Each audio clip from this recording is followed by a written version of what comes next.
Well, hello there, Apple Bites. This is your Apple Bite Written Writ Ralph talking to you straight from our show here, Apple Bites, where we take out a bite out of the apple and share it with you. And tonight we have a plethora, a group of people hanging out with us. We got Vaughn, Catherine, Mark, Fabrice, Alex, and Onrie. And it is going to be a busy night, folks. Oh man, you know what? Let's see. Who do we start off with over here? You know, Wayward. There's three of you, so we're gonna start with you guys. We come in force. Roll deep. You guys can fight to the finish to see who starts. No, we're friendly to each other, so it's other people that got to watch out. So, other people, you know the usual. Tell the people who you are, what you do, how they can find all the good stuff. Come on, give them the spiel. All right. Well, you good stuff. Someone wants to be let in, by the way. Knock, knock, knock. Oh, Tony. Someone's knocking at the door. What's going on? Tony! How you doing? So, all right, should I start then? I think you just we're going to start with Mark and Alex. I don't know. Wait, who starts? With Wayward Raven. We're going to start with Wayward Raven. Okay. All right. Mark, you going first? I'll go first. So, Mark C. Frankel, as it says here, chief instigator, general malcontent, creator at Wayward Raven. It was one of three. You got 4 or 5 of us now. I feel like we just keep growing. The flock is getting larger and larger and larger, and we're doing more and more and more. We publish comics, prose, novels, kids' books, you name it. And you've probably seen us being a general knucklehead or knuckleheads at a con at some point in time. So yeah, that's my pitch. I mean, Alex and I are here, but mainly we're really here to talk about Catherine. So yeah, they say it's a murder of ravens, but I think at this point it's a genocide. But yeah, no, like Mark was saying, we're here to introduce Catherine. Catherine is the star of the show for us, so go for it, Catherine. Oh, thank you for that lovely introduction. Hey, I'm Katherine Blakeney. I am an animator, artist, archaeologist, pilot, lots of things. And I'm here because I wrote and illustrated Napoleon Starship, which the amazing guys at Wayward Raven are publishing. Thank you very much, by the way, for believing in me on this project. Napoleon's Starship is a very dramatic story about Napoleon expanding his empire into the stars after he's conquered all of planet Earth. And a young rebel named Gavroche stows away aboard his starship and tries to assassinate him, but ends up traveling with him instead to the distant planet Thor, where she encounters a lost ancient civilization. And all hell breaks loose. I gotta say, it already sounds interesting. The concept is I'm like, okay. And I can just see Napoleon trying to do something like that. Well, he did in Egypt pretty much, and I'm actually in Egypt right now.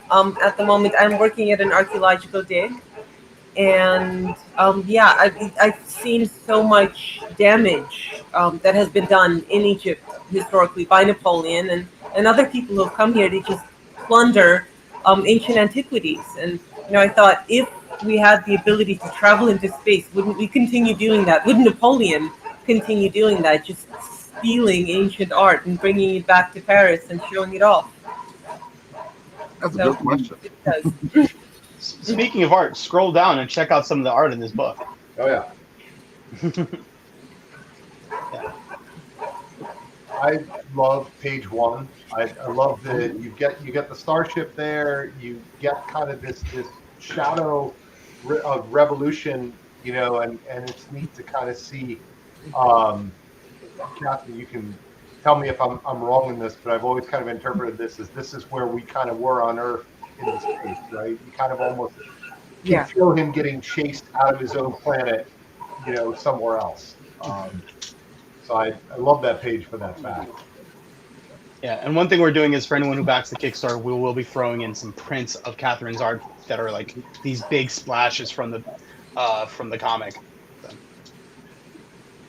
Got a bunch of neat art stuff too. I mean, as you scroll down, you'll see some of the others, but we do have some very limited edition prints that Catherine will probably talk about that she makes, and it's actually fascinating. The process. You actually see a picture of it there. She's holding one of the one of the potential rewards right there. Yeah, those are handmade, and she actually brought her supplies with her to Egypt. So if you pick it up, you're probably going to get some sand in there too. So it's ancient tomb sand, not cursed. Maybe not cursed. Potentially not cursed. Potentially. That's a feature. Extra upgrade. We can curse the sand. Yeah.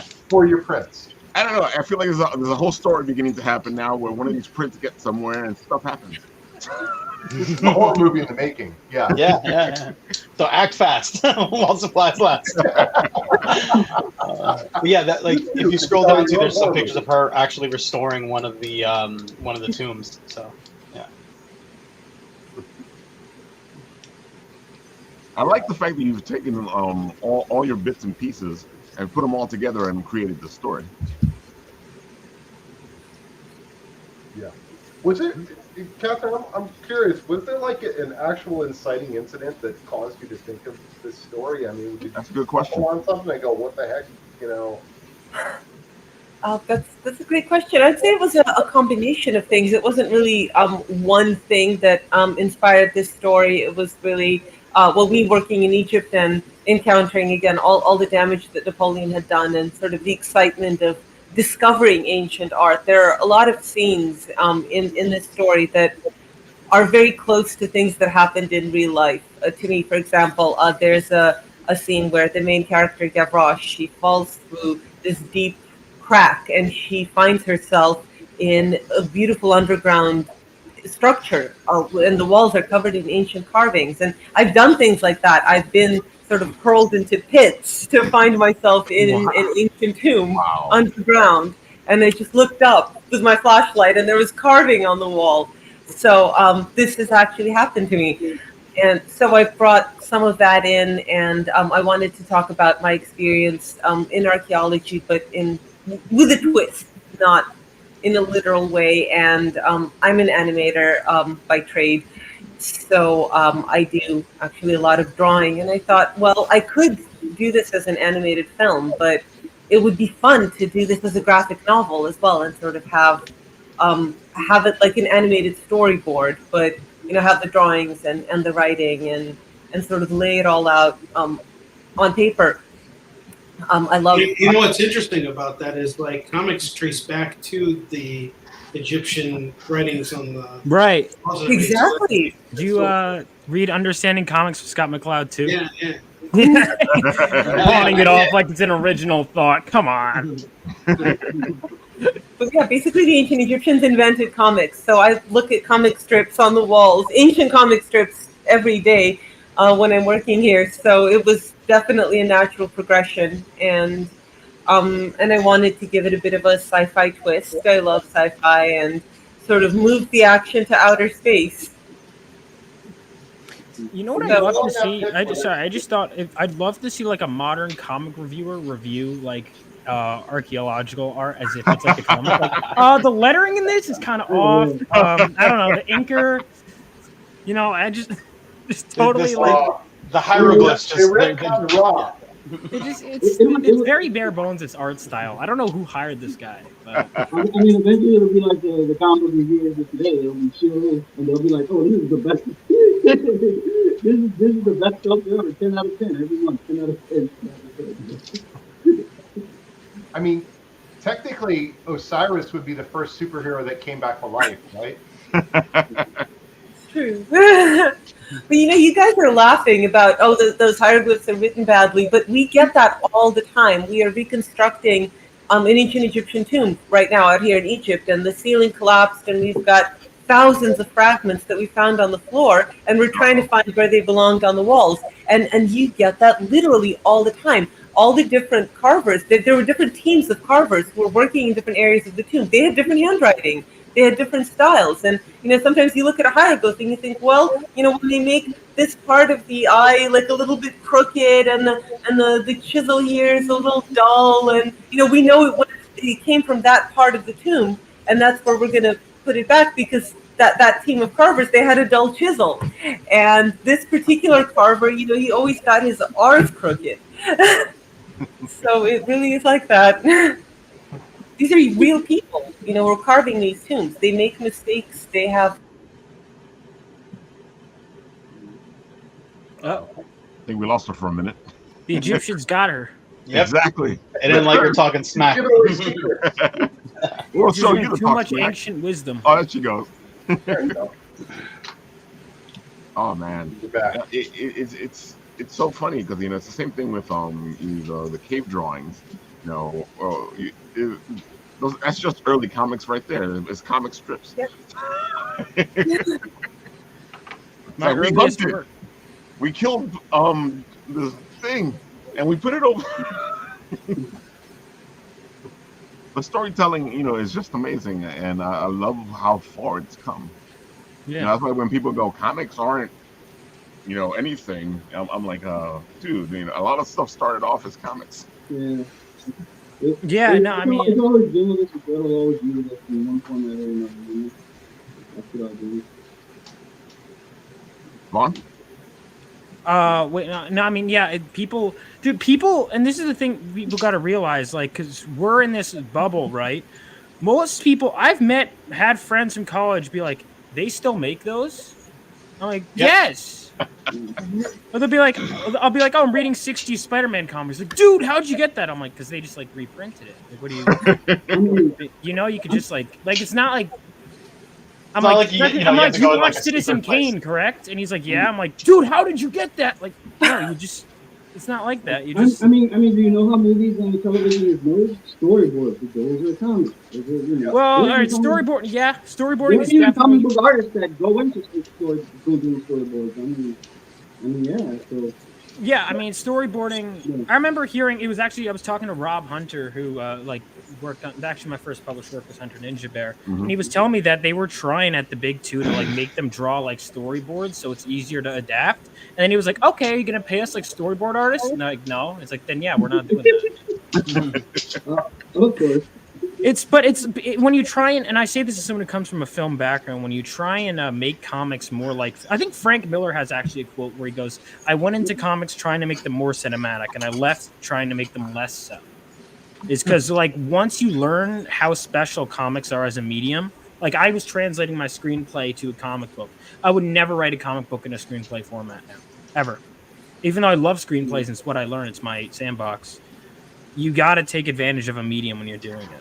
I mean, especially comics, there's different ways to do things. Like, usually when you see somebody punch somebody, for example, like Spider-Man will be punching somebody, for example, the fist would be across the face, be a tree, and like that, and your imagination kind of like fills in the blank.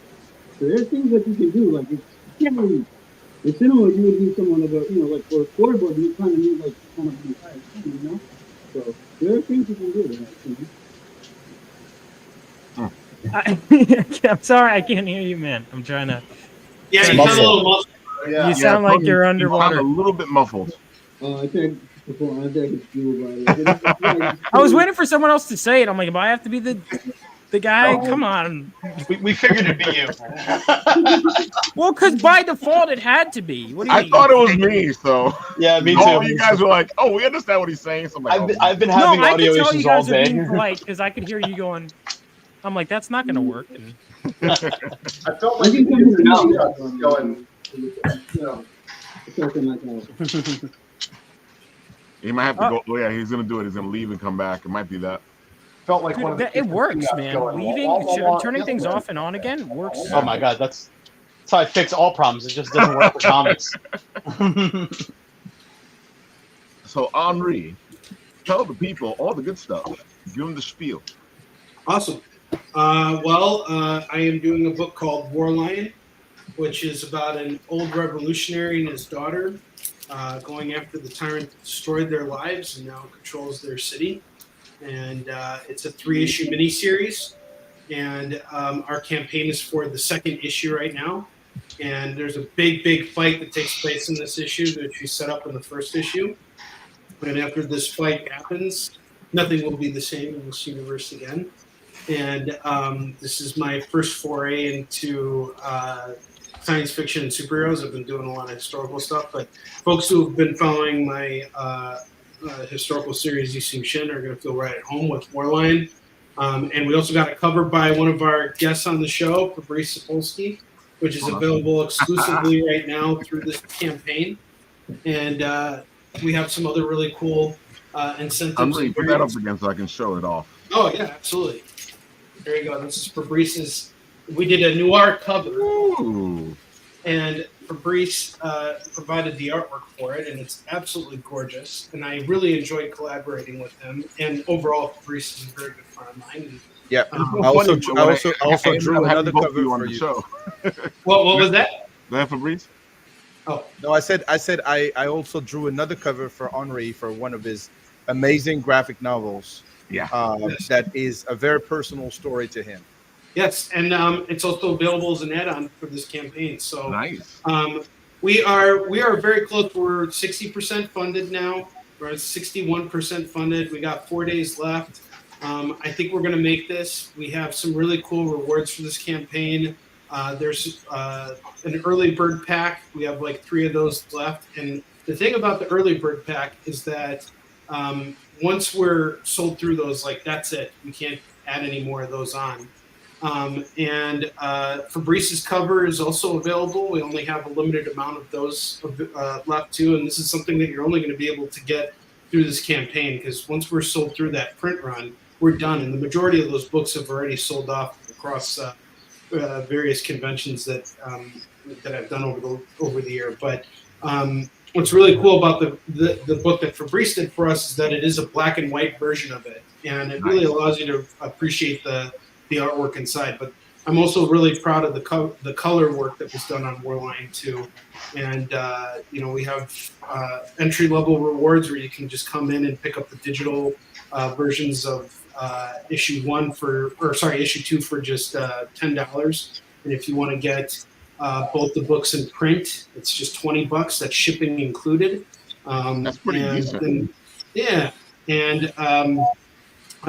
Everything we have variants. We have this one right here is done by Chris Mad. And what was really cool is we managed to get all the artists that did variants for us on issue 1 to come back for issue 2. So I love Chris Mad's stuff. So he's great. and he totally did an homage cover for the first one. We talked at C2E2 and he's like, "What am I homaging this time?" I said, "Nothing. Do what you want." And he gave me this cover, and I'm really, really happy with what he did for me. He's a really talented artist. Dexter, we the artist. His star is rising. So if you're a collector, you should totally buy anything from Dexter right now.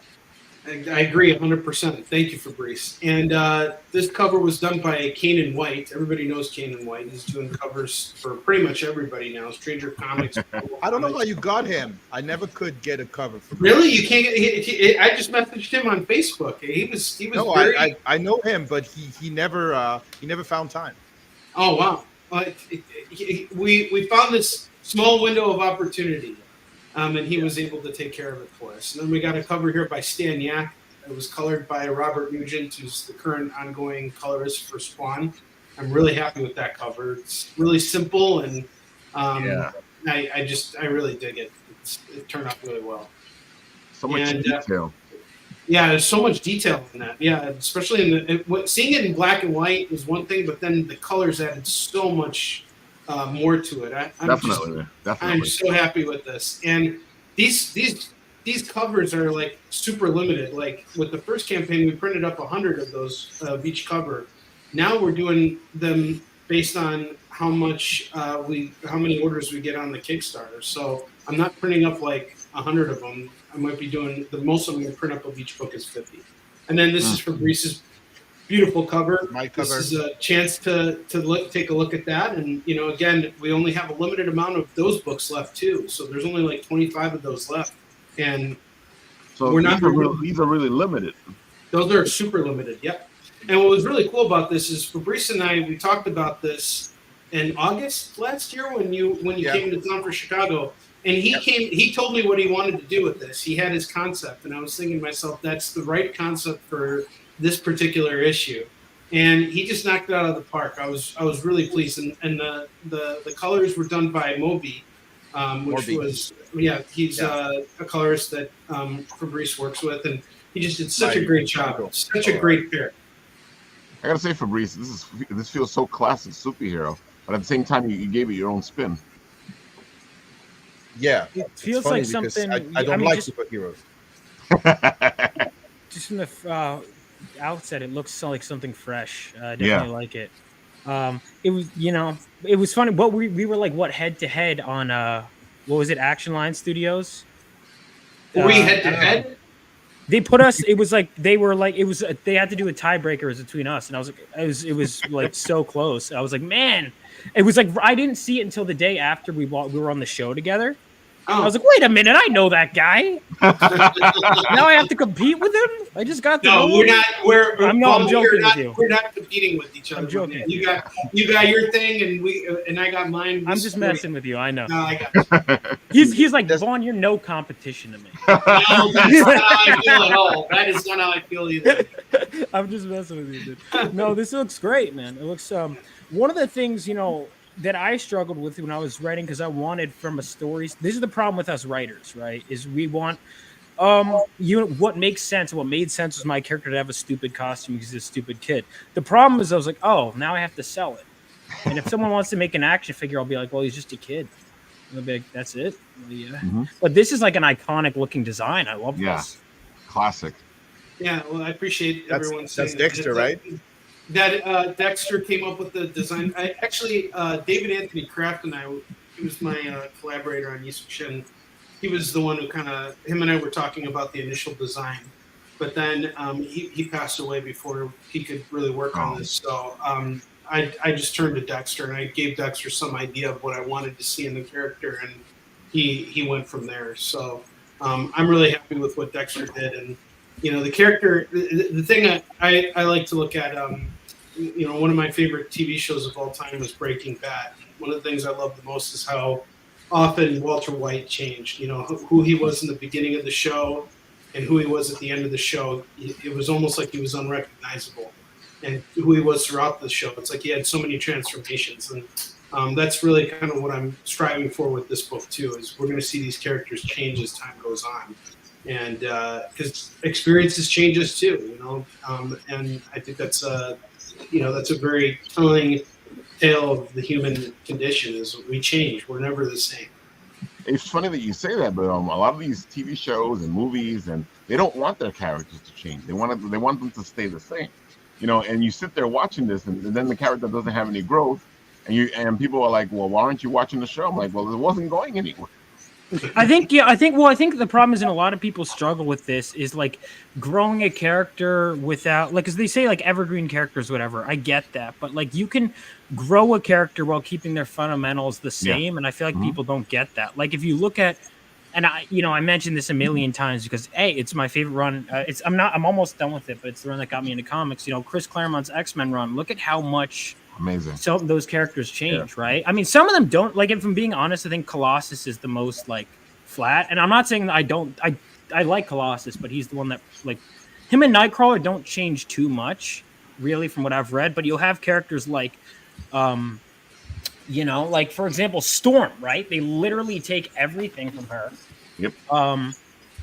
But by the time she gets it back, it's like she's changed, but she's not like a different person. It's like she still has the same values and everything. And I think, it's fundamental. It's fundamental changes I think people have a problem with, because obviously you want to change up rosters. You want to, like, when the X-Men, a lot of people love when the X-Men went to Australia. Like, I read that and I thought that was cool. There's change, but then there's there's growth as well, and growth might be a form of change, but it's a progression. It's not like they're doing a complete 180. Yeah, which I feel like a lot of people struggle with, especially like today's writers. I feel like, and I think often that comes from not knowing your characters or knowing where your story is going. Is generally where I think the problem lies. Well, the pace is also different, Vaughn. Back in the day, you had writers. Claremont had his scripts and his plots like 5 years ahead of. Yeah. He knew he was still going to be writing the X-Men. Now we're in a world where everything goes faster. Oh yeah. And you don't know beyond 3, 4, 5, 6 issues a story arc. You don't know exactly what you're going to be in for. Yeah. So Like- it becomes very difficult to have character grow. It's too corporate is the problem. And not just at the big companies, but even with independents. As you all know, it's very complicated to put together a comic book. It's very expensive. It takes a life out of you, and you need to know that if you are going to have an audience, you need to feed them with something that you can't feed them with. And if you start to have your characters grow too fast and or too big, then you're losing your audience because they don't have time to kind of like sit in with the character, grow love for them, and get involved. So you need to keep them the way they are for at least some time before you have to resist changing them too fast, because in your head you've been carrying those characters for 20 years. Yeah. But for people, they're all new. Yeah, I mean that's why I had to rewrite the ending of my first story arc. I'm rewriting it because it was like an 8-issue arc. It probably will be 7, 8 issues still. But I was like, by the time I got to the end of the arc, because it's a team book, and I was like almost like sick of my main character, so it just kind of becomes like a background character in the final act. I'm like, well, yeah, but when people are reading this, it's not going to be like years from when I wrote it. They'll be like, what the hell? We just were following this guy, and then he just left. You know, you gotta, like, if you're sick of a character, it's okay to step away from them, but you gotta remember. I mean, I'll go through, like, it's so weird, especially because I'm following this like psychotic reading order. I don't know if I could pull it because I just want you to see my mental process, but I've been following reading orders, so it'll take me, sometimes I'll blow through like years of comics in like a couple weeks, and sometimes it'll take me years to read like a couple months of comics. I think we all suffer that problem. Yeah. Because I went through the same thing. Well, it's because it went from like, okay, it's just X-Men. Now there's X-Men, New Mutants, Excalibur. Oh, there's an annual. Oh, there's also a summer special in addition to the annual. Oh, there's X Factor. Oh, there's this pointless love story, which is beautifully drawn. Have you read this? Like, I read the whole. Oh yeah, the something happened. It's Beast hooked up with this chick. And you go, oh, what's her secret? What's her secret? Oh, she's an alien. Bye. And then she leaves. And I'm like, what was the point of this story? It was completely pointless. Anyway. So the point is, the whole point of everything that Vaughn was saying was back our Kickstarter campaign. Absolutely. We won't do pointless stories like this. And if we will, we're held accountable by the backers. Lucky for us, our book is done. There's no feedback. It's done. You can't say anything about it. You can when you buy it. You can buy it, Will. You know how fans are. In fact, do me a favor. Buy a lot of them. Have a book version. Do it in your front yard. Get the news. Yeah, buy a copy and then send us the corrections. Yeah, exactly. Be my editor for free, please. Yeah, exactly. Alex, it'll be like that time that the person decided they actually draw a certain part on a woman that was missing. Yes. Best and worst $5 I've ever made. Wow. All right, Fabrice, give us the spiel. All right. So I'm Fabrice Sapolsky. I'm a veteran. I don't know if I'm the oldest here. Who's the oldest here? I'm probably the oldest. Me, man. Totally Vaughn, yeah. So I realized that I've been a comic book creator for 20 years this year. Holy shit. I've been in the publishing industry for 30, but I've been a creator for 20. And No Future is really a special one because, of course, I mean, I wrote a lot of stuff that is history based. I love historical fiction. I majored in history in college, so there's something about it that I really like. And whether it's with Spider-Man or with Intertwined or with the Black Box, of like, there's something historical about anything that I write. And No Future started with this simple concept, and that is, what if time stopped, froze, then went backwards, and days were erasing themselves from existence, except for a few people who remember the time before. And for them, they're still moving forward in their head. They have to cope with the fact that the world is going backwards.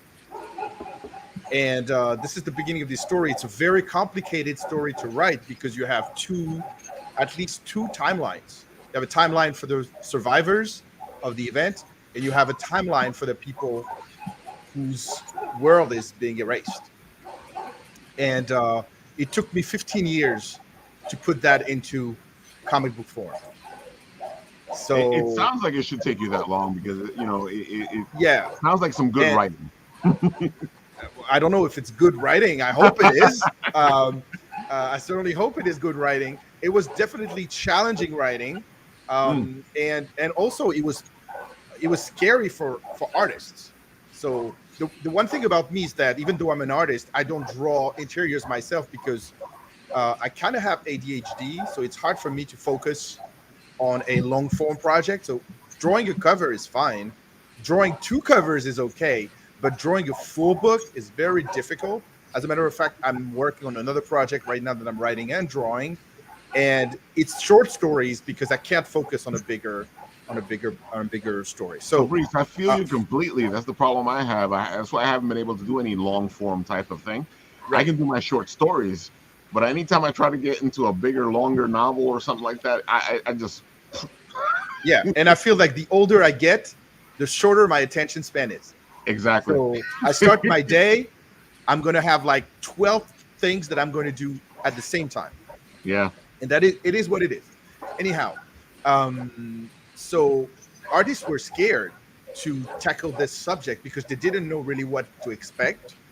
And I had to go through 5 different artists until I found Eder Messias, who's the current artist of the book. And we started production in 2020. But then he was poached by Marvel, left for 2 years, and came back. So here it is in all glory. This is issue 1. It's a 32-page comic book. Issue 2 is already done, so it's going to be easy. Issue 1 is done. Issue 2 is done. We are actually working on issue 3 right now. Nice. And we are on backer kit, which is very unusual these days. Like everyone is on Kickstarter. I'm also on Kickstarter. I did 10 campaigns on Kickstarter, but this is the first time that I'm on backer kit, and it's very different. It's a completely different. You're also on backer kit, but you're also part of this group of people that yes. is doing the special thing right now, right? Yeah. Well, they invited me to this operation called Comictopia, where you have 28 projects that are launched the same day and for the same amount of time, and supposedly everyone is benefiting from each other. I don't really see that. But again, this is my first campaign with them, so I have no way of comparing with something else. In all cases, it looks great. Hopefully it is great. There's a cover from Eder, that's cover A. Cover B is from me. And cover C is from Koifam, Marvel Koifam. Very big artist, and it's a painted cover that he's also offering as an original for people to buy as an add-on. So there's a lot of good things in there. The interiors are beautiful. Thank you. Yeah, we worked really hard on this, and believe me, if you like issue 1, issue 2 is even better. So I am really excited. I finally jumped on Fabrice. I just backed your campaign right now. I'm really looking forward to it. Oh, thank you. This looks absolutely, awesome. and it looks good. It looks really good. It looks really good. Yeah. And I love the premise too. It looks really well, the thing is, it's like when I kind of had the concept for this, my first thought was, what if it was like The Walking Dead, but except if the enemy is not zombies, the enemy is time. And in The Walking Dead, Robert Kirkman is not interested very much in the science fiction aspect of it. He's interested in the characters. And I'm kind of like that. I'm more interested in my 5 main characters and how they evolve. And back to what Vaughn was saying earlier, I am carefully pacing myself out when I'm writing them, and it's kind of like in Lost. So you have a lot of flashbacks where you discover who these characters are and why they are important to this particular story. Dude, it just sounds like it sounds amazing. Thank you. The Well, concept alone just feels like it's like something that hasn't been done. so let me tell you a funny anecdote. 8 years ago, I pitched the story to Skybound. Mhm. They wanted to do it. Then I saw their deal, and I said no, because at Skybound you lose a big chunk of your IP. Mm. They are taking this over, and I'm like, no, it's going to take the time it will take, but I will keep my rights. And that's one of the things that we do at my company, Fair Square Graphics. We are guaranteeing that every person that works with us keeps 100% of their creative rights, and that's why No Future has been a long time coming. And again, it will take the time it will take, but I'll get to the end of this. But while I was doing it, I got another idea for another series that is also in the same ballpark, but with aliens. And I think people are going to be very surprised. I like what you got, folks. Thank This you. sounds completely interesting. You should go check it out. What I'm going to do for you to make it easier is I'm going to take all these beautiful projects and I'm going to put them in the comments section. Yay! So that you don't tell me, Ralph, I'm lazy. I don't want to go find this. Which they tell me all the time. You got it. Yeah, you do got to do it, man. People, and I know that because I'm guilty of it too. You gotta. Yeah, I want to see everyone who's watching this back everybody's project. Exactly. Oh, don't we all? One. What, Yeah, what absolutely. with Backer Kit? Was there any major differences, any pain points or anything like that? Like, I'm curious. We've never used them. Well, this and Backer Kit as a crowdfunder is just starting. yeah. So their pool is smaller than Kickstarter, which has been around for 15 years. Yeah. So the traffic is not there yet. But I think that in growing with them, what I like is there are humans behind this. Like at Kickstarter, I don't know if you guys have the same issue, but it's very hard to get a hold of everybody or anybody. And so you are kind of like shooting in the dark and you don't really have the tools. You don't know anything. And it's kind of like gambling and playing Russian roulette while you have your eyes closed. And Wow. And so at Backer Kit, you have two people, Jason and Lafia, and they're there to answer your questions. They're there all the time. They have a Discord channel where everyone is connected. You can ask all your questions, benefit from everybody. And they also have some very interesting tools in terms of metrics and statistics, the way Kickstarter doesn't have them. On the other side, Kickstarter is better for, of course, the number of people that they are dealing with. Their ecosystem is really big. But again, there's something really strange about Kickstarter, and I've been saying that for years, is that you can't even access the people that are in that ecosystem. Even if you pay for it, you can't. You don't. They don't allow you to talk to them. Wow. Because at heart, Kickstarter is more interested in data and not so much in projects. I actually recommend everybody to watch the South Park episode where they make fun of Kickstarter. It's No, I haven't seen that one yet. You have to see it, Fabrice. I'll send you the link. Okay. Send me the link. It's beautiful. It tells you everything. Yeah. But I think I'm going to stick with both of them because they have their pros and cons, and it's also very healthy to kind of like play on competition and see who is going to become better at what they do. Exactly. Because competition helps us out, and it's funny because just because somebody has a book doesn't mean that so if they support that book doesn't mean they're not going to support your book, because sometimes you got different people supporting different things because different people like different things. it's like a competition, but it's not a competition at the same time because, you know, we are all helping each other out because each book is different. You know, just, you know, your audience may like that one, but at the same time, they may not. And we help each other out because it kind of pushes everybody forward at the same time. Exactly. We should do that.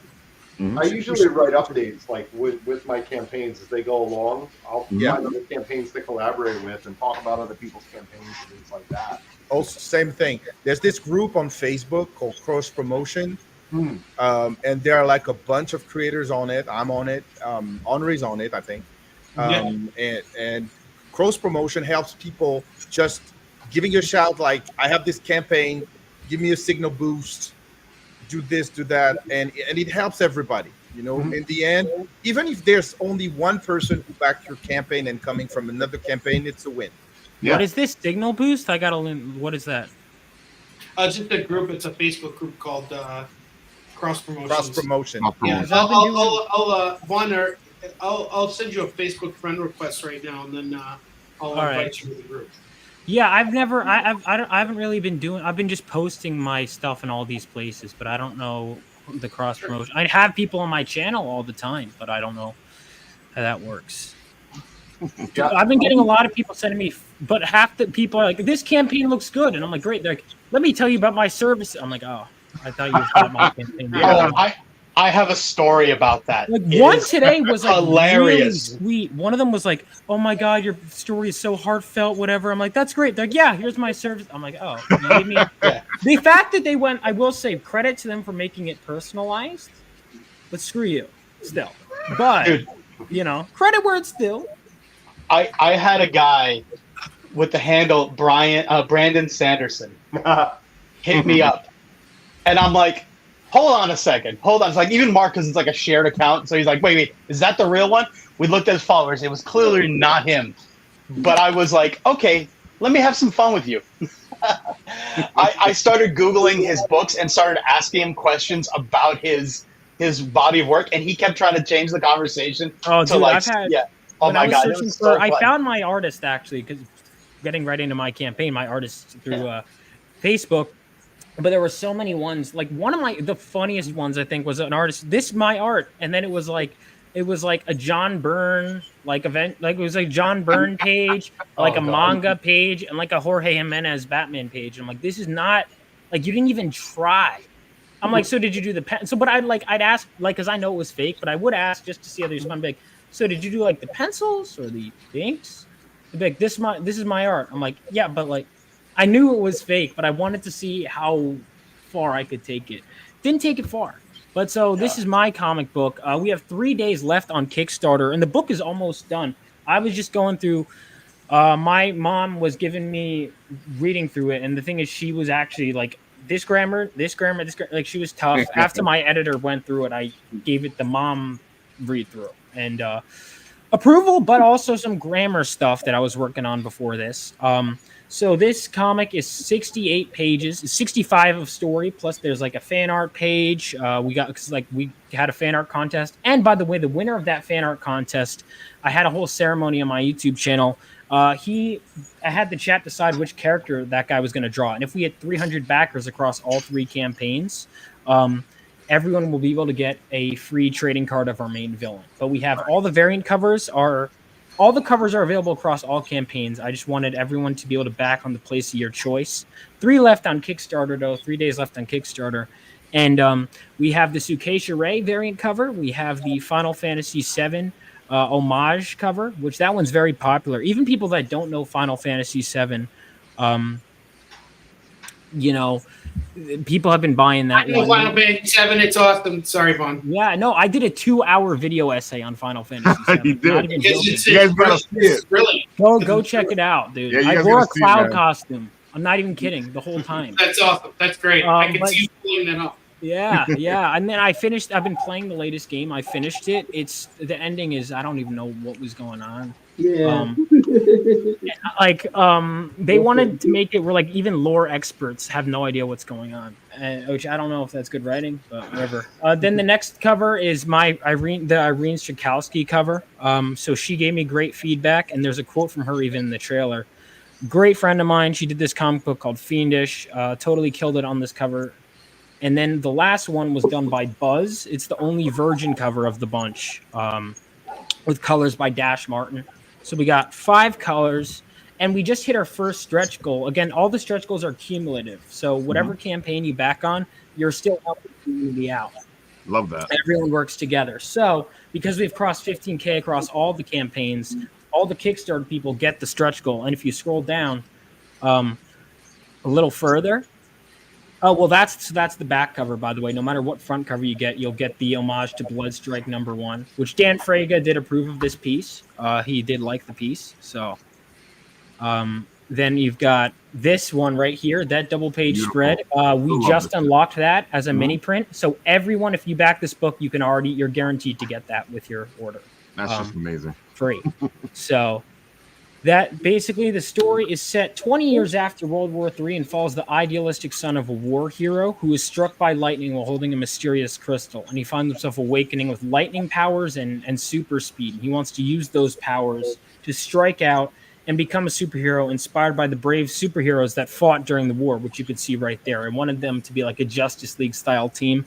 And even though their appearance is brief in this book, I was like, as I was coming up with the backstory of this world, I was like, this is too cool not to do. So I would love to do a prequel called Crusader Corps, which is superheroes in World War III.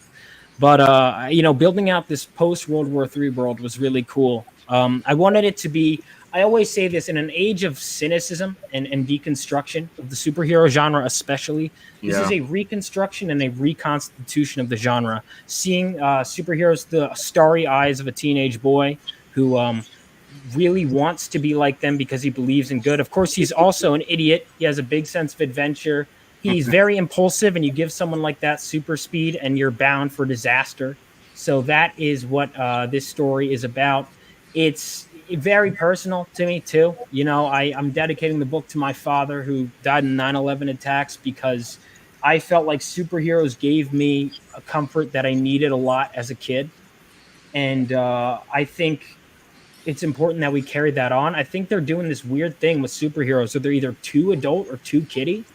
And don't get me wrong, I love my more grown-up superhero stories, but not everything needs to be The Punisher or Watchmen, And so I wanted that to translate in this book. And there is our winning fan art contest winner. So that guy will be drawing a trading card when we hit 300 backers, and we are 21 backers away from 300. So we'll get that. It's definitely at the rate we're going. I've gotten 2 new backers today. We got 3 yesterday. So at the rate we're going, we're definitely going to hit that. It's just a matter of how many of these goals are we going to get. This piece is still so beautiful, though. I feel like just for this piece, people should be supporting your project. Dude, when I posted that on Twitter, people were just like, who is this Vaughn guy? Where did this come from? This is awesome. It was one of those things where I had designed that, even though there's barely any words on this page, it was tons of description because there's a lot of stuff that lore-wise is going on that you don't like. There's a whole explanation for the dragon that I explain, but I don't tell the audience, but I want the artist to know. And then he came up with something that was actually a little different than what I had in mind, but it was cooler. And it was an early example of sometimes the artist is you just gotta, and he went above and beyond. And then what was funny was he did it, the art was fully done, and then Graham Nolan, who's a friend of mine, he did like 20 issues of Hawk World, so he's like, that wing needs a little adjustment. And I'm just so blessed to have worked with so many industry professionals. The first professional to give me feedback was Justin Gray. Justin. Good guy. Yeah, Justin Gray, and he was brutal. He was like, Vaughn, your letterer is gonna have a heart attack. You can't put this many dialogue between 5 different characters in like 1 out of an 8-page panel. And it was like going, and it was just great. And it was a hard lesson I needed to learn, and I think I applied it all. And I'm still making revisions, even though the art is fully done and the lettering is done, because I want to ensure that everything is perfect. And the book should be ready to. I'm hoping to send it off to the printers as early as I can in August, which seems like a possibility. Vaughn, a comic book is never finished. It has to be. It has to print. Nope. Perfection is the enemy of design. It's never finished. Never finished. It's only abandoned. Done is better than perfect. Even if you send it to print, and you may revisit it in a future edition, and it will be different. So it's never finished. I just found, speaking of never finished, as you were scrolling down, I saw a typo, and I was like, "Uh-oh, that's bad." It says Indigo instead of Indigo. That's exactly what he's talking about. Yeah, the worst is when you find the mistake at a convention. Ooh. and even better, when the author of that mistake comes and shows it to you. Right, Mark? You know what you're talking about. You don't make mistakes at Wayward Raven, damn it. You bastards. I have the covers for issue 2. Two of them are done. The first couple pages are already being done. The book is going to be a fast turnaround. The next issue is going to be a 24-pager. It'll be shorter. But I wanted a giant size first issue. So I want this to be like as regular as I can get it for the time being. I want you to know this is a reliable series. And so when you get this one, expect by the time it's in your hands, we should be starting the second campaign soon, if my timing is right. It makes a lot of sense. And, so people know you've actually been working on this for a while. So it's not this is new. This is stuff that's been working on for a bit now. Yeah, this is like a third campaign. So, folks, this thing is ready to go. What I like about all the books here is they're ready to go. They're ready to go into your hands. They're once their campaigns are done, these things are coming straight to you. Mm-hmm. All we need is a good thing. In fact, I'm going to message a third cover artist. How many covers, by the way, just curious, as you guys as creators and backers, are too many? How many? Because I got 5 for issue 1, which I was always one of those guys that would rip on people for doing variant covers. And then I got too many ideas and knew too many friends. And I was like, I got to stop. But it was like... Do you have the budget? It really depends on your budget at the end of the day. Well, the question is what's a good use of the budget? Would you guys because it's, you know what I mean? Covers on crowdfunding, to my experience, is what's working the best. Yeah. And you have people who are collecting all the covers, and you can mix and match and do all the packs. I think the most I've had on any campaign is 8 covers. 8, okay. But there's no rule. It really depends on the appetite and the talents that you have. I think the bigger the talent, lost with too many, right? It becomes like it gets like the menu at the diner, I should have had him. Oh, there it is. And you don't know what to choose. I cursed a while ago. I did it first. I'm glad it wasn't just me then. But no, it's like, man, we should have gaslit him, Ralph. Right? We should have just. When I had the chicken sandwich, there's too many options. I feel like 3 would be like, for me, that's it. You got your main cover, maybe 2, 3 tops if you're gonna do it. I get what you're saying, Mark, but it's so funny because I talk to all these fans and they're like, "Oh, too many covers," but they're the first ones to buy every single cover. I know. Well, that's why you got to get a package for every single cover. Give them a little bit of a discount, and That's actually a good idea. I've seen a couple of campaigns do that. Yeah, that's smart. I mean, if you're gonna do it, you create that demand with you could get one or you could get all of them. But why don't you get all of them? Yeah. So we definitely like the early bird stuff too, and because it gives a level of finality of hey, you've got until this window. Yeah. To back it. Yeah. I did a day 1 trading card, so I think I'm going to do that again. But that's what I did too, because it's something people like. I've always loved trading cards. I think I'm going to start doing more of those for my characters. You're saying for get to know the characters. I feel like trading cards are back, but it really depends on the campaign. Like my previous campaign for my Intertwined book, I had a set of trading cards as stretch goal, and we didn't get there. So that means that it really depends on the project. Some people just don't care. But I like the idea of the day 1 stuff. I did a day first 48 hours, 1 cover for the first 48 hours, and that's Bentley. Puppy. Yeah, I locked him in the bathroom. He was locked in the bathroom for the last 30 minutes. Such a good boy. I'm like, good boy, Bentley. There he is. All right. Sorry. It happens all the time. Cats, dogs. It distracts everybody. I'm like, where's my dog? Where'd he go? And then I open up the bathroom. He comes right out. And he's like, Right. It's like when Matt is on, her cat's tails are behind her, going like this the whole time. You're like, what's going on? I'm surprised mine isn't just like banging on my door, wondering what I am doing. You know? Yeah, they just love sitting on keyboards. Yeah. All right, so Wayward, tell the people one more time what all the beautiful stuff. I'll put up the campaign. Go. Napoleon Starship, created, written, designed, and there's some really cool extra bonus content if you go check our update and our Kickstarter right now on how Katherine designs all these characters, but done by Katherine Blakeney. And it's live right now. It's all about a an artist turned revolutionary who is fighting Napoleon's face. So, basically it's a Star Wars meets Les Mis, right? I was actually thinking that. That really sums it up. I love that. You know what? Let's play the video. Let's see what happens. Yeah. Do it.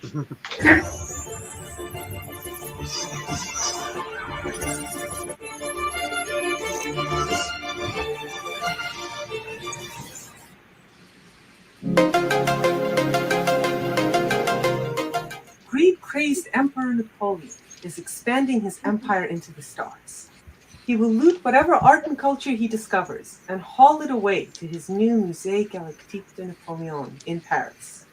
He's charging towards his next target, Planet War, but a young revolutionary has stowed away aboard his starship, planning to assassinate him before he can plunder and colonize another planet.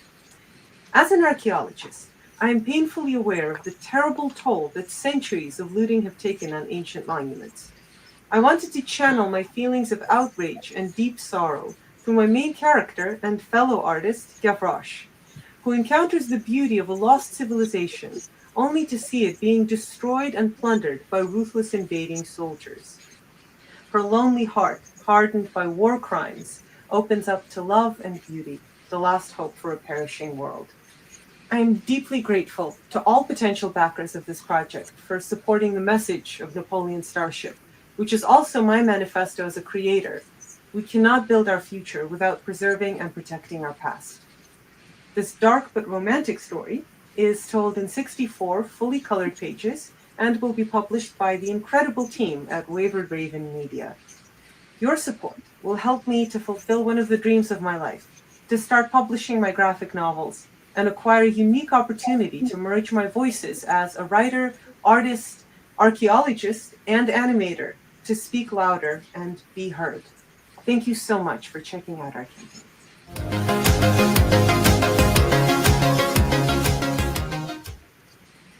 I gotta say, Katherine, I'm happy you said that because I feel like the whole world has turned into this thing where the past doesn't mean shit. Yep.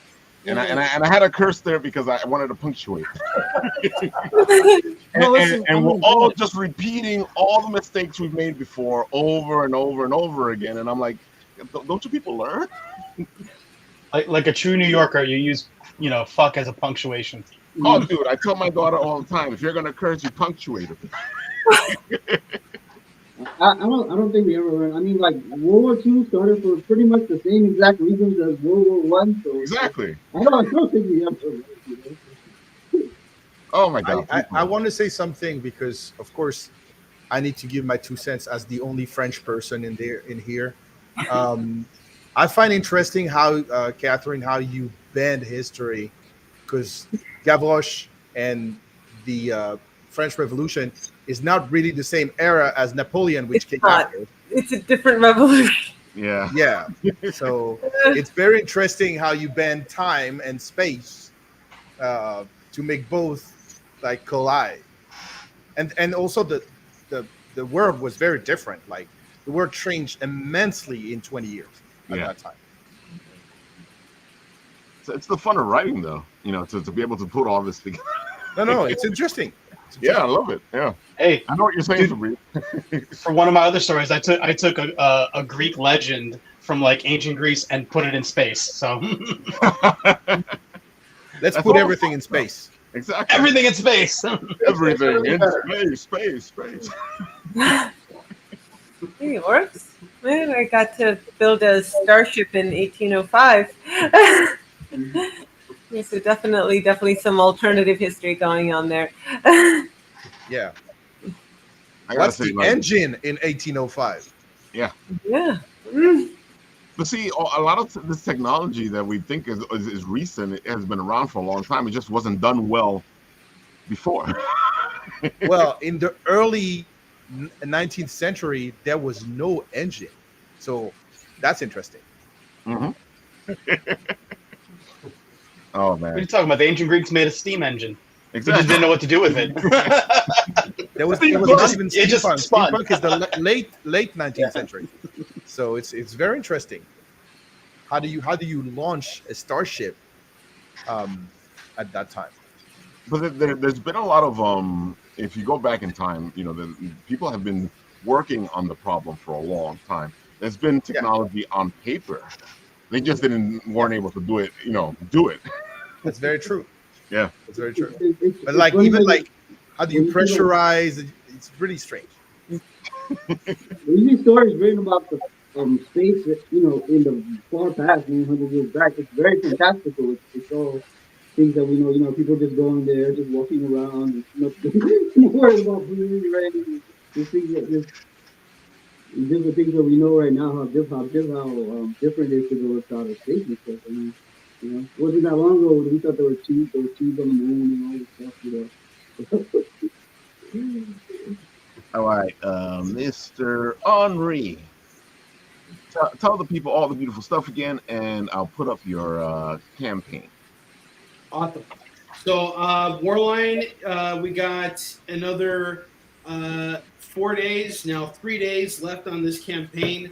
And we have some really great incentives for you guys, including original art from the book. There are 4 pieces of original art that are going to be illustrated by Dexter Wheat. Anybody who decides they want to pick up some original art will get those out to you as soon as possible. They'll be coming to me from the Philippines, and then I'll include issues 1 and 2 of War Lion with them, and you will be able to receive all 3 items pretty quickly. The War Lion 2 books have already been printed, and I have them. So no matter what level you pledge at, your rewards will come to you really quickly. As soon as this campaign's over and everything clears through, That's amazing. we're going to print up the variant covers, and I'll get those out to everybody in record time. We have 102 backers. We have a great stretch goal for if we fund this campaign. I'm going to host a panel with all the creators, and we're inviting all of our backers to come on and come in and chat with them in a chat room. And you can ask questions, you can talk to us, and we're going to basically be giving you guys like a behind the scenes look of everything that went into this latest issue. So I'm really looking forward to that. I have a lot of faith that we're going to fund this thing. We're very close, 60% funded. So I think within the time that we have left, we're going to do it. You can jump on. We have 3 early bird rewards left where you'll get all 4 variant covers of War Lion that we showed: the Chris Mad, the Kanan White, and the Staniak. And then you can add on to that as well. If you look at our add-ons, we added the other covers, more exclusives. You can pick up Fabrice's cover, which is absolutely stunning and gorgeous, the Noir edition. First black and white book I've ever printed. And you can also pick up my other works as well, Yusun Shin and Marks. There's just a lot of stuff. There's a lot of meat in this campaign. So I invite everybody to come on and check it out and give us some love. We could definitely use it in this as we approach the final hour. I gotta say, Onrie, I like when people do Kickstarter exclusives because it makes it more important to support the Kickstarter. Yeah, and I'll tell you that's exactly what we did with the. I've done variants already, and the thing that I don't like about variants is when I'm stuck with too many of them. So this is just being printed to order because I'm not going to go to conventions and start slinging a bunch of variants. I want to move cheaper comics, how to make deals for the customer. I'm all about wheeling it in. Let's play your video. Let's go. Let's go to the videotape.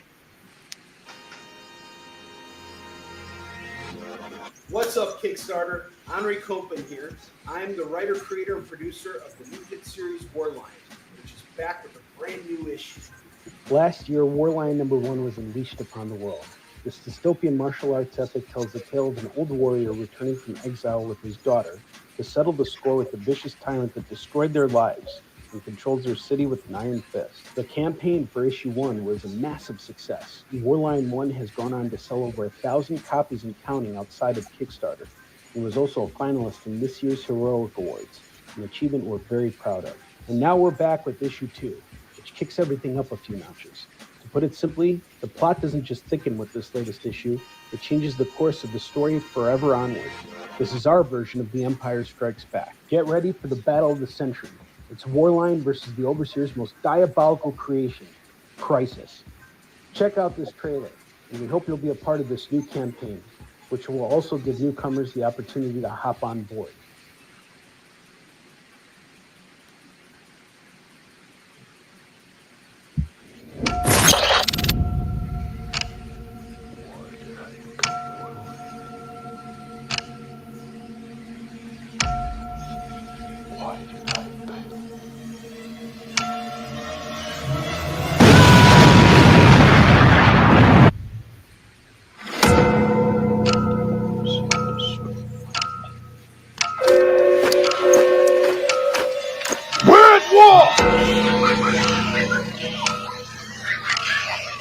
This time I will not fail. The truth will hurt. Not your soul. Let me destroy you.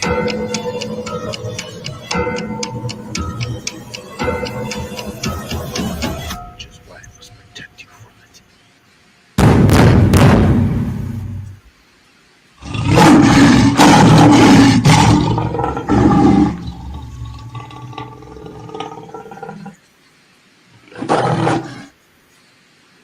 Oh, you're still here?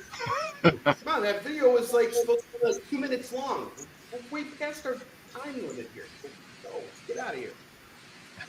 I gotta say, I love that. We do the same thing on this show. It was a long video, though. I didn't want it to. Originally, I just put the trailer up for the issue 2, but I realized that wasn't giving enough people context. And when I was on that Action Line Studios show with Vaughn, that was something that they actually mentioned was like my video had like no context. So I was like, crap, I'm in the middle of this campaign. I got to put something together. So I threw that together, and I was like, well, you put some good stuff there together. well, thank you. I appreciate it. I appreciate that. And thank you all so much. I appreciate being here. Yeah, it looks awesome. Yeah, thanks, Vaughn. I appreciate that. Oh, my God. All right, Fabrice, put this thing up, and you say your thing. Go for it. Yeah, let's go. So I thought you were going to play the video first. Okay, all right. You want me to play the video first? Future. I'll play wait. We'll do something different. Let's play the video first. Play the video first.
Wow. That looks great. I love that shot.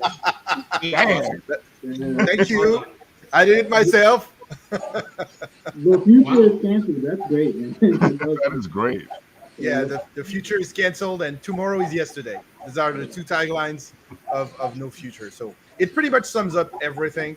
Like once you get, this is why it's very frustrating to have only one issue. And I don't know if we're going to get there, but if we hit $20,000,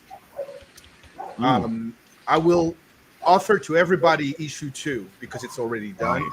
So you can get both issues. And issue 2 has even more meat than issue 1, and I'm so proud of this book. I'm so proud of this series, and I really hope that a lot of people are going to get in because it has the potential to be super mainstream, super big.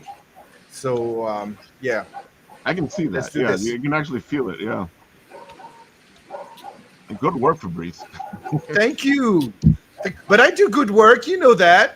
You always do good work. That's why I like having you on. It's my sixth creator-owned graphic novel and comic book series. So it's important for me. It's all about everything we do here for each one of us. I think it's all about legacy. Yeah. And so I love Vaughn's story. I know Onrie's story.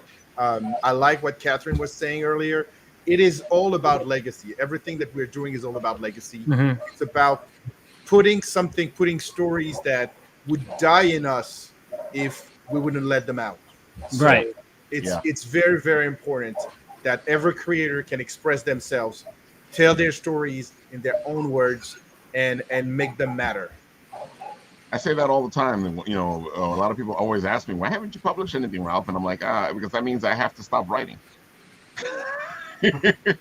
Because we all know this as writers, and it's something that they don't really tell you is that you also have a second job once you write.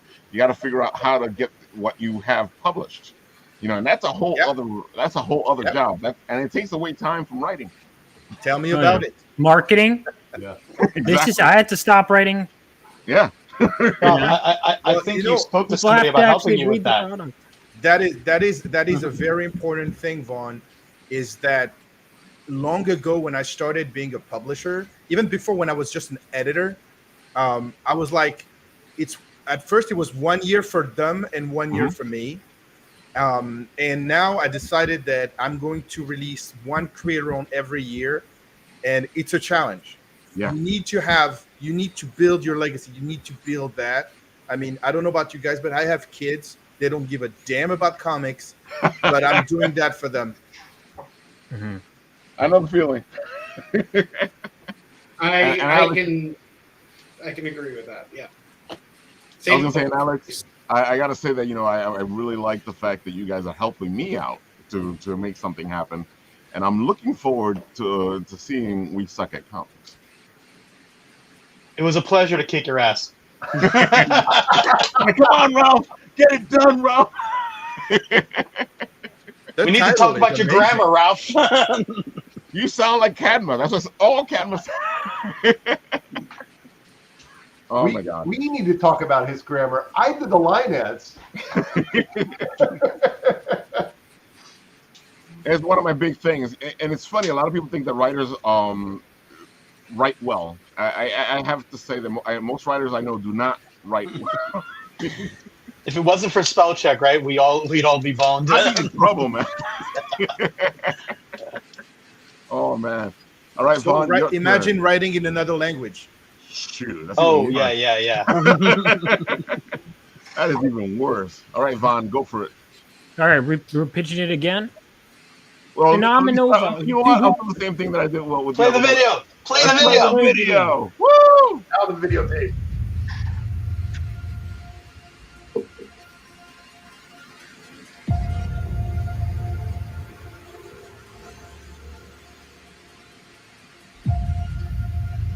When the whole world was dragged into World War III, brave men like my father fought on the front lines.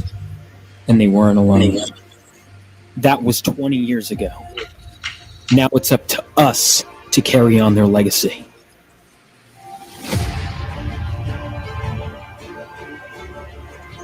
And every so often, the earth from which we come gives way for something new. something greater to be born, and with them, even greater threats to face.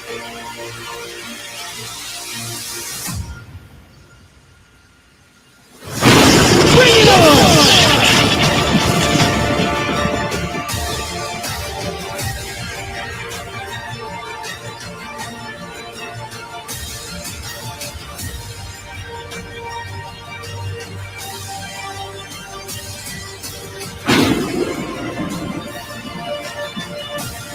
Phenomenova.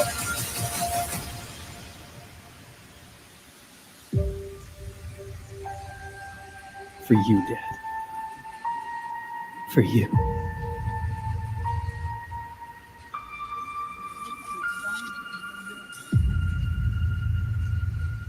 Amazing, bro. Thank you. Very emotional. Yeah, there we go. So, yeah, of course, getting that's my book. I don't know if, just the final thing.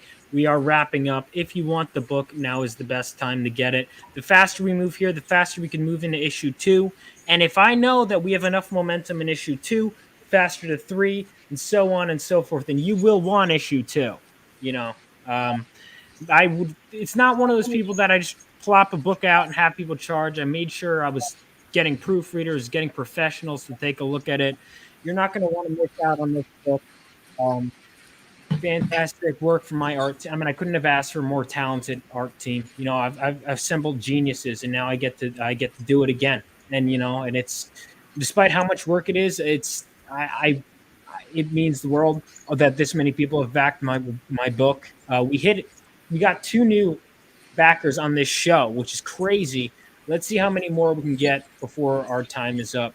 I'm not sure how to boost the algorithm in the last couple days. I don't know what else I could do, but yeah, it's been great. It's been fantastic. Rob, we can't hear you. Sorry about that. All we can do is continue to do the grind, and we all know what the grind is. You got 9 Realms Publishing going. I know these people. Yep, he's been on my Onrie show. Vaughn. Oh my God, folks! It's important to support independent artists. It's important to support indie comics. You know, these are stories that are completely different than what the big 2 are doing, and it's usually even better than what the big 2 are doing. Because, You mean you know, the small 2? Hmm? You mean the small 2, Ralph? Say that again. You mean the small 2, like on Oh, the the small publishing 2, scale in America? They're not even in the top 10 of the biggest publisher of graphic novels in America. So they're not the big 2; they're the small 2. Well, you know, it's funny you say that, because what's happening with them is that you know, as they're more involved in their movie making, they don't really care about their comics Because they don't have to make money. They don't have to sell them. So for them, it's just research and development. They do it poorly. Yeah. So, and the problem is that they don't care, and then they get upset when the fans get upset at them. Yeah, exactly. well, fans should stop buying them. Like, Yeah. I remember, like, a long time ago, I was talking to Joe Quesada, and he said, and it was when Marvel was in bankruptcy, and he said to me, people vote with their dollars. So if they really want these books to work, they should buy them. The problem is that now these companies don't need to have these books profitable to keep publishing them. Nope. So it creates a distortion of competition with smaller and independent creators like us, because we compete with the same rules, but the rules were not written for us. So it is very difficult. There's less and less shelf space. There's less and less space, period, and more white noise. So it's very difficult. Like, coming out of San Diego Comic-Con, you've seen all the announcements. How many of these companies are independent? Very few. Well, that's why Kickstarter is so important, and BackerKit if it works, and Indiegogo and any of these crowdfunding platforms, because this is where you're going to find a lot of these folks. Now, there's a lot of noise there, right? And there's a lot of the big boys put their stuff there anyway. But like, well, if I there's can nothing tell. else- yeah, I can tell you, Mark, that because I have a distribution deal with Diamond, I don't give them everything. Some titles I decide not to put them to Diamond, and they are not happy about it. But I told them, you don't deserve them. So I will. I will put out the titles that I want to put them. We have a title that we kickstarted in April called Geekery Black Belt Magic.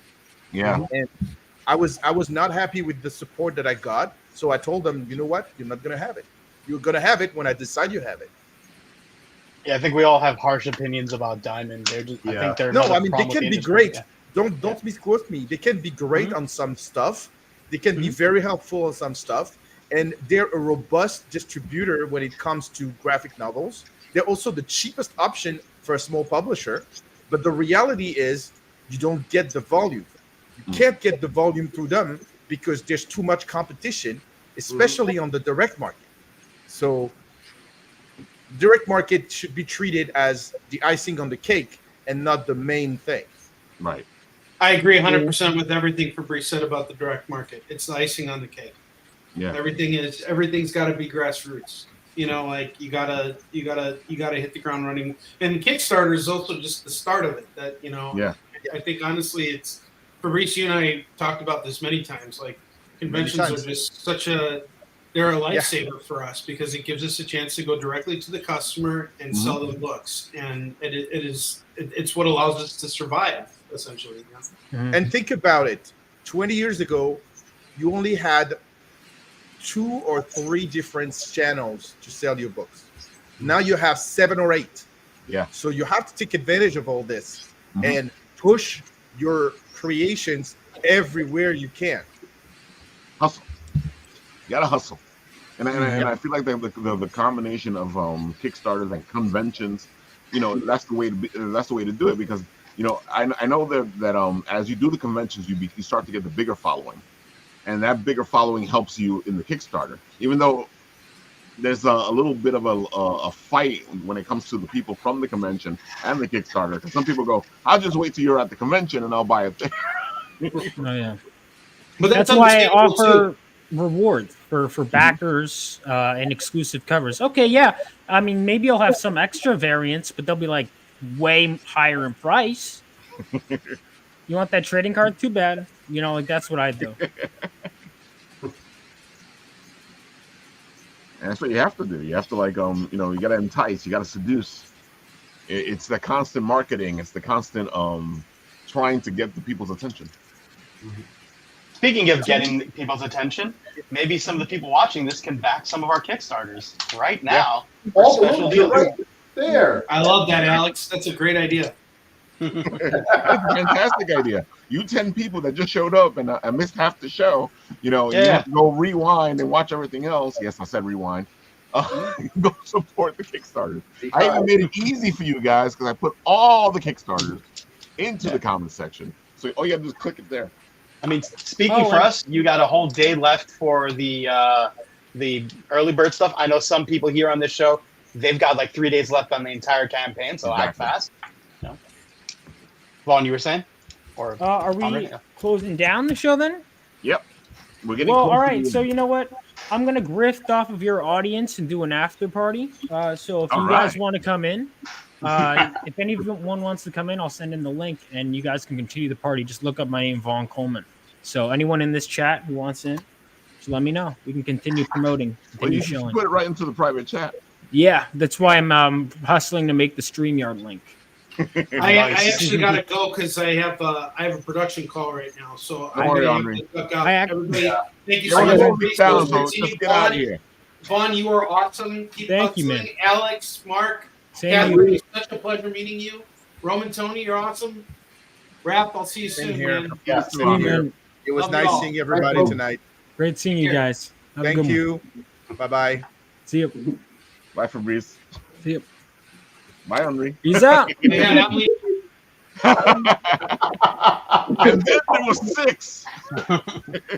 We're closing this thing down. Nice. So, folks, there you have it. If you guys want to continue the party, go follow Vaughn. Yeah, Steve's already put the link over here. You know what? I'll share the link with all of you guys. Make life easier. Link to my YouTube channel, yeah, and then I'll put the don't share out the StreamYard link though. Oh no, this one says YouTube. Right? Yeah, let's do that. Let's have everybody just show up. It's a real party. Yeah, everybody comes. The one in the private chat is from the YouTube, right? That is for the YouTube, yeah. Okay, good. The one All right, that so says now- YouTube, yeah. Yeah, not all you people can come on the show, folks. There'll be too many people. StreamYard has a limit. Let's test those limits. There you have it, folks. I put the YouTube onto the comment sections. Follow the show over there. Vaughn is going to continue to party like it's 1999. Oh yeah, that's my birth year, man. Look at that. See, it makes it even a better reason to do it. Oh yeah, that hurts. Folks, one more thing. I know Rob Powers is having a little. He's working on getting his book published, Pinguino's Revenge. Oh. You know, Rob is an amazing artist. Go check out Pinguino's Revenge. It is a kick-ass penguin doing his thing, going through hell, trying to get to the other side, trying to figure out why he's there. Dude, what else do you need? This book is fantastic. Rob does amazing art. Go check him out. He's still trying to get to 4,000. He has 10 days to go. So we can get him to 6,000. Come on. oh yeah. Go. You know what I'll do? I'll do the same thing I did for everybody else. I'm going to put it into the comment section. That way you can't say, Ralph, I'm too lazy to go. No. That's how they sound, too. That way you can't talk like Ronald, like, Hey, Matta does do it better. yeah. If you watch Cuphead, the character Stickler, he sounds like that. All right, folks, it has been a great show. Anybody have anything else to say before we go? Buy our book. Buy our book. Back our Kickstarter. Oh yeah, back my Kickstarter, man. Exactly. Back All our Kickstarters. Back All them of all. us. Yep. All right, folks. Like Napoleon. Exactly. By Napoleon, yeah. Stop Napoleon. All right, folks. It has been a pleasure. And on this show, this happens.